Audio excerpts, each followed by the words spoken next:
Okay, so this is going to be a video about Sibo or Sibo or small intestinal bacterial overgrowth. Some people pronounce it differently. I just call it Sibo. And I'm going to talk about that. I'm going to talk about what happened to me over the course of many months. I've made other videos here on YouTube talking about my stomach problems and issues that happened, and with regards to me taking my antibiotics for an infected wisdom tooth that had to be extracted. And I never had like a lot of gut problems or anything like that before I took those antibiotics. And as I point out in my earlier videos, it was a direct cause and effect. I take the antibiotics for the wisdom tooth infection. My dentist wanted me to be on them for a month. Yeah, a month long's worth of antibiotics, amoxicillin, and then finally clindamycin, which is a very strong antibiotic, and it's been shown to cause a lot of bad side effects, unfortunately. So it was shortly thereafter I got off those antibiotics that all my symptoms started: diarrhea, pain, bloating constantly, all these different things. And that went on for, a few months or more. I went to different doctors and they were all trying to tell me, well, it could just be you're sensitive to dairy, try eliminating the cheese. But I explained to them, I was eating dairy before this happened and never had any problems. So I'm pretty sure that it wasn't the dairy. And, I was eating gluten and different things. So I'm pretty sure it wasn't that. Even though those foods aren't really good for your gut, and I don't really recommend them from a health point of view. So I knew that wasn't the cause. I knew the cause was taking a long month's worth of antibiotics, and I had noticeable side effects while I was on those antibiotics. And the other thing is that I was also taking a lot of Tylenol for pain that I was having, and that is very damaging to your intestines. It's bad for your liver. So these things are like all compounding, and at that time too I was really eating really poorly and bad. I was eating a lot of sugar, processed foods, and different things like that. So I really did a number on my gut. Okay. Now, after I'd gone through some doctors and they were all kind of pushing me to take proton pump inhibitors because they thought I had some type of acid reflux, and none of the doctors really, I don't think were taking me really seriously, because I kept telling them, well, I'm pretty sure, the antibiotics is what caused this. I was tested for C. difficile, that came back negative. I was tested for parasites, those came back negative. So they really tried to pinpoint it down, but we couldn't figure it out. That's when I started really researching this stuff. Me, when I get into something, I become like obsessive about it. So, I started researching more and more and more about it, and then I finally discovered Sibo. And I'm like, oh, I seems like I have a lot of the symptoms of Sibo. So I sort of kind of diagnosed myself with Sibo, but I just wanted to know 100% that was actually what was wrong with me. So I found a natural functional medicine doctor in my area and scheduled an appointment and went to her. And, she explained a lot of stuff that I had already known, but I just sat there and listened politely, without being a know-it-all or anything. And she, well, they wanted to do a blood test on me to see if I had gluten sensitivity or celiac disease. They checked some of my vitamin levels and different things like that, white blood cells. When I got those blood results back, it showed that I was positive for gluten sensitivity gene, which was, surprising to know and also helpful in regards to, what I could do to help make myself better. And my white blood cell count was a little low, but it is normally kind of low in my family. And so, other than that, there really wasn't too much out of the ordinary. And the celiac thing came back negative. So then I really wanted to have that hydrogen breath test done. And so I decided to contact the doctor and requested, that I have the test done, because I just wanted to know if that's what's wrong with me, and if it is, I can go from there. I can have peace of mind knowing that I don't have some terrible thing wrong with me. At least I can be calm that, okay, I know now what's wrong with me. I can proceed with the best course of action in order to treat this condition that I have.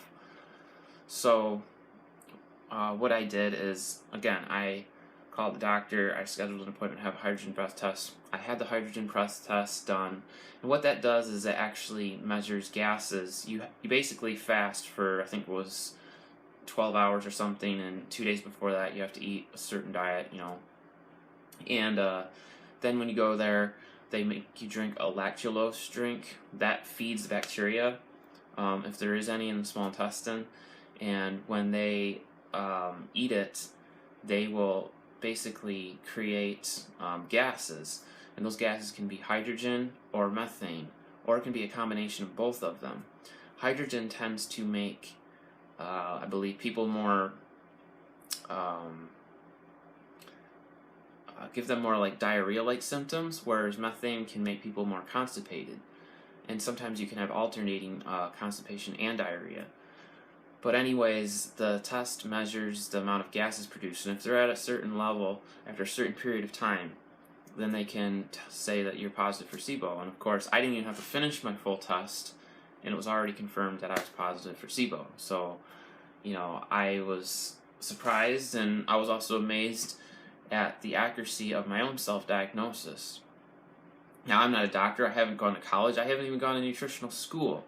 Most of all of my knowledge is reading, what others have done, and just researching online, studying, figuring this stuff out, and learning and reading, basically, is what it boils down to, and then trial and error and experimentation. So I figured this all out, and finally had it confirmed that I did test positive for Sibo.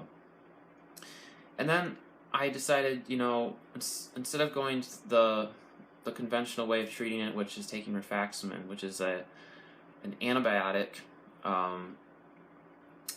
It's not like a lot of other antibiotics in that it doesn't actually get absorbed into the bloodstream. It passes through the stomach and goes into the intestines, and that's where it just explodes to kill off the bacteria.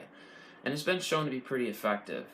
Although there was a study done showing that herbs, a combination of herbs, antibacterial herbs, were actually more effective at eradicating Sibo than even the rifaximin. And if you couple the rifaximin, or if you did rifaximin first and you did not test negative for Sibo afterwards, and you took the herbal combination formulas, you had a much greater cure or success of treatment. So they're very good at helping get rid of this problem. So initially I didn't do that. I kind of just figured I'll take some oregano oil, I'll do peppermint oil, maybe I'll try eating healthier a little bit. And the peppermint oil and the oregano oil and the grapefruit seed extract helped a little bit.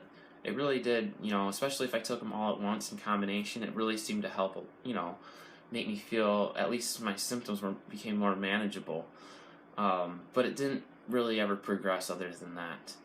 So I finally was like, alright, I'm just going to go, and call up the doctor. My appointment was coming up, so I requested, what should I do? I know that you don't like taking antibiotics, and but she recommended, that I try the rifaximin, and that's what I'm actually taking now.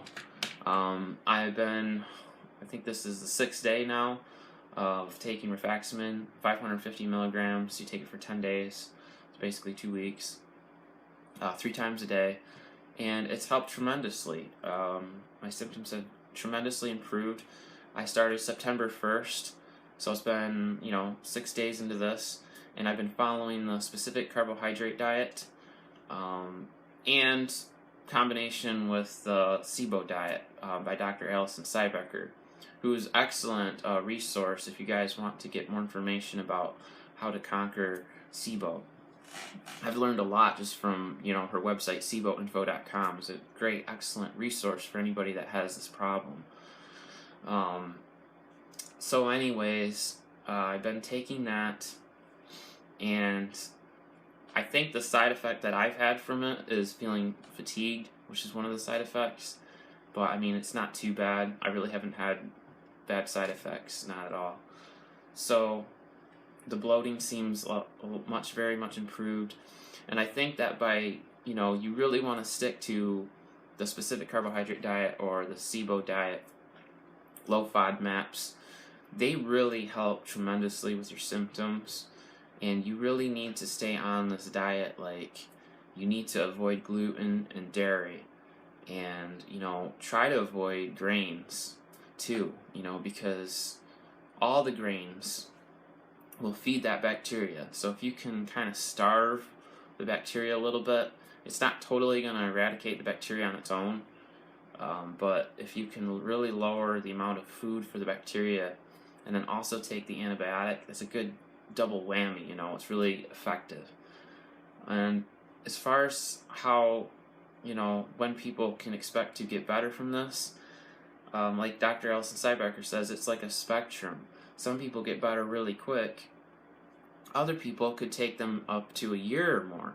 Sometimes there's these things in your intestines, these nerves that can get damaged, and sometimes it can take up to 6 years for them to totally repair. The body to repair them on its own. So, but the good news is that you can do something to help yourself, and there's all kinds of natural treatments, herbs and, foods and things that will help this problem. Now, there's been 3 probiotics that have been shown, according to Dr. Alison Seibecker, that help Sibo. One is Bifidus infantis, Bifidus lactis, and Lactobacillus plantarum. Those 3 have actually been shown to be effective at helping get rid of Sibo, which is amazing. Because a lot of people would logically think, well, if you have an overgrowth of bacteria, the last thing you want to be doing is putting more bacteria in there, right? It would seem counterproductive. But apparently, certain probiotics, I guess, create antibacterias that kill the bad bacteria. So who knows all the mechanisms that going on in there in the gut, in the intestines. But probiotics, everybody knows, are important for good health. And so that's why it's important to try to get them into your diet, especially after you take rifaximin or you're on a combination of herbs to eradicate this. I guess my main mindset is to stick to the diet. Don't stray from the diet.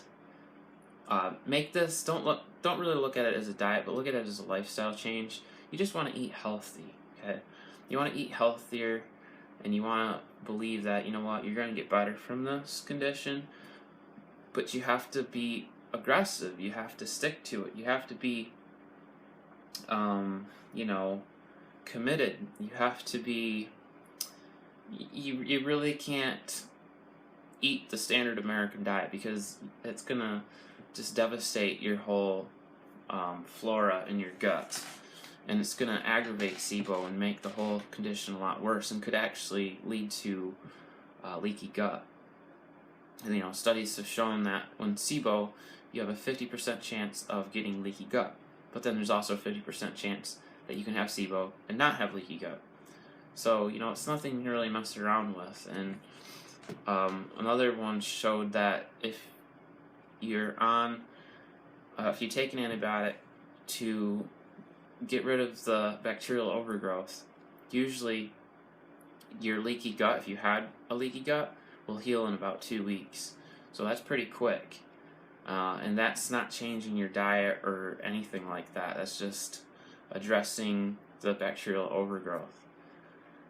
Now, the other thing is that can happen is when you're on antibiotics, it can lower the hydrochloric acid that your stomach produces. And your hydrochloric acid is what kills it basically keeps the bacteria from overgrowing. It keeps things in check. And so, my theory is that when I was on all these antibiotics,